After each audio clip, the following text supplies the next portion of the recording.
I'm here at the Center in Orlando, and I am speaking with Randy Stevens, who is the Executive Director of the Center. Thank you for agreeing to meet with me this morning. It's an honor to be here with you. Well, thanks. And what I'd like to talk to you about today is to learn a little bit more about what the Center is, and just in general terms, what does the Center do here in Orlando? Well, it's the Center. We call it the Center. The full name is the GLBT Community Center of Central Florida. And it's so encompassing on that, we just shorten it to the Center. But our goal is to improve the quality of life for members of the LGBT community. And we do that through education, through support, through advocacy, and for following with resources. So we do a little bit of everything here. We the only place in Central Florida that you can get HIV testing 7 days a week. Matter of fact, there's only 2 places in the whole state of Florida that you can do that. It's free and it's rapid testing. We also have several 12-step programs, for example, AA, Rainbow, Anonymous, etc. But then we have all these support groups from everything ranging from youth to coming out to we've just started a seniors program because they've been one of the groups that's been ignored for so long. We also have support groups for transgenders for different phases. We have several women's groups. So it's a wide variety. And the things we really wanted to concentrate on, because for so long it was considered a men's only group. So we've emphasized on bringing in more involvement with minorities, with females, and with seniors. I see. Well, now, so that's an interesting point. I mean, you're serving all different ages here. In a typical month, how many people do you think are served by the Center? Well, we average 77 meetings a month here. Annually, we have over 15,000 people come through our doors, and that's either for the testing, HIV testing, or for one of the meetings, or we've had town hall groups. Mm-hmm. For example, we've done 3 town hall meetings dealing with Black and Latino LGBTs.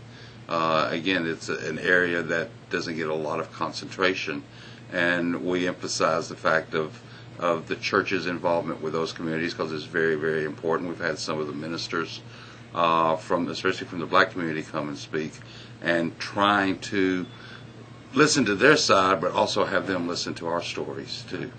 Well, now, you've been active in the LGBTQ community here in Orlando for quite some time. Longer than I like to admit to, but okay. Well, and I'm curious, kind of separating yourself for a moment from the Center, just you as an individual. Of course, the website that this will be posted to is called Pride Counts. And if you think about the whole concept of living with pride and authenticity, what does that mean to you on a personal level, in your personal life? For the longest time, I was very closeted. And back in Alabama, I was outed, which was not a very bright part of my life. But as a result, for the longest time, I really kept myself, I wasn't as open as I would like to have been. Now, because of the being around more friends and becoming more acceptable by the community, I'm out more, and I can probably be more out than I am right now as the executive director of the Center. I've constantly, being asked to make comments on matters, including the recent decision by the president in coming out and supporting gay marriage, which yesterday was a watermark day. Watershed day for the community, in the sense that for the first time a sitting president has come out and is supporting the rights of same-sex couples to marry. And with all the publicity that has been surrounding it, I have never been any prouder than I have been today, being a gay person and getting the acceptance of the leader of my country, saying, I get it, I understand. So pride to me today has got a whole different concept than it did 24 hours ago. And as you think about your day-to-day life and, the people you encounter, the things you do, just going about your personal business, in what ways, if any, would you say you have evidence of living with pride and authenticity just in your day-to-day It's existence? changed so much, Thor. It's used to, how we'd only go to gay bars and we'd only go to gay restaurants. We don't have that anymore. I am just as comfortable going to a straight bar with someone that I'm dating as I am going to a straight restaurant. We've had the churches, for example, were basically segregated. Gays would go to one church, straights go to another. Now, of course, we've always known the gays have always been in the churches, and they wouldn't have the music and all the other stuff. It wasn't.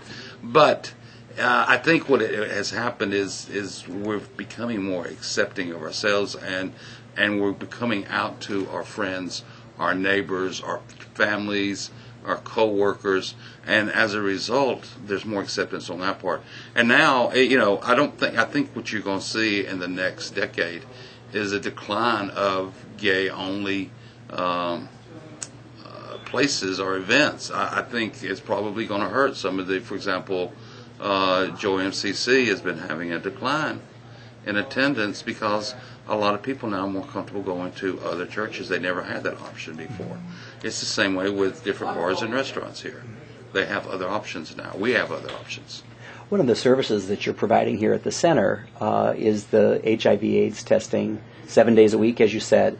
And as you think about the whole concept of living with pride and authenticity, what are the implications there? We have still, one of the things I'm still disturbed about is that we have put HIV on the back burner. And too much, we've been seeing in all the magazines, if you're HIV, that's okay, you can climb mountains, you can go surfing, and show these wonderful, virile men doing these things. And that's given a false sense of security, not only to the gay community as a whole, but especially to the youth, that they think, I don't need to worry about safe sex. If I get ill or if I become positive, I'll just take a pill and I'll be okay. They don't know the side effects of it. Mm-hmm. Now, one of the things that we've tried to do is we're trying to emphasize that the only way we're ever going to eradicate this damn disease is for people to know their status. And we're open here. It's open to everybody, gay, straight. We don't ask anybody's sexual orientation when they come in to be tested. We don't ask their sexual orientation when they come in for any of the programs we have here because we don't discriminate. Any person is welcome here at the center. We're a community center first. It's just that we have programs that are more geared toward the LGBT community, and it's a safe haven for gays and lesbians to feel comfortable coming here. As you think ahead to the coming year and things that are on our horizon for this next year, what are you most excited about? One thing we're excited about is that the Zebra House is moving in across the street from us, so we're going to have a closer connection with the Zebra House and trying to get more involvement with the youth because they are one of the most vulnerable in our community. And the same thing, we're actually expanding our seniors program to the point that we have ignored it. There has not been an LGBT seniors program. We've now got one social group that meets every Thursday, and we've also forming an advocacy group that's going to more or less try to go and find out what are the needs of the seniors, what can we do to help provide assistance to them, because we're going to be there eventually ourselves. And it's kind of selfish on my part because I want to go ahead and get one set up before I reach that point, which is rapidly occurring. Well, we think about what we're excited about in the coming year. What, if anything, frightens you or concerns you as you look ahead to the coming year? Politics and the divisiveness of it. This is going to be, even with the president coming out and making his statement in support of gay marriage, it's going to be, I anticipate the next several months, we're going to be the TVs and the media is going to be so filled with hatred and negativity.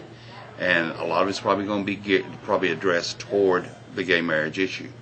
And so everybody's got to get thick-skinned on this because we're going to be the targets. There's no doubt about that because as history has shown, there's always whether it be a Willie Horton moment or somewhere that they want the boogeyman out there that gives somebody something to be afraid of. I've got a feeling now that we're probably the target is going to be the gay community. But we've been there before. And we've seen a lot of progress in the last 5, 6, 7 years. I don't anticipate it going back, but I do anticipate that for us to get anything that's worth having, we're going to have to fight and struggle for it. And I think that's what's going to happen in the next few months. Well, as you know, the name of the site where this is going to be posted is called Pride Counts. Right. And to close the interview, I'd like you to finish a sentence for me. Pride counts because pride counts because it's a legacy that's left for our future, for the generations that are coming after us. The pride from our forefathers that fought at Stonewall, that led the fight on HIV, AIDS, especially with ACT UP.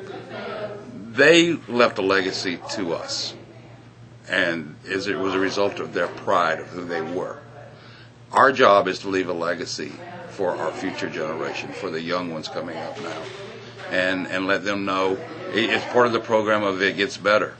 It does, but we have got to, as a part of our leadership now, and for what I consider pride, is to make the world better for the people following us, for the LGBTs that will be coming up 20, 30 years from now. And so they can look back and say, I'm so glad they did this for us. It's made our life better.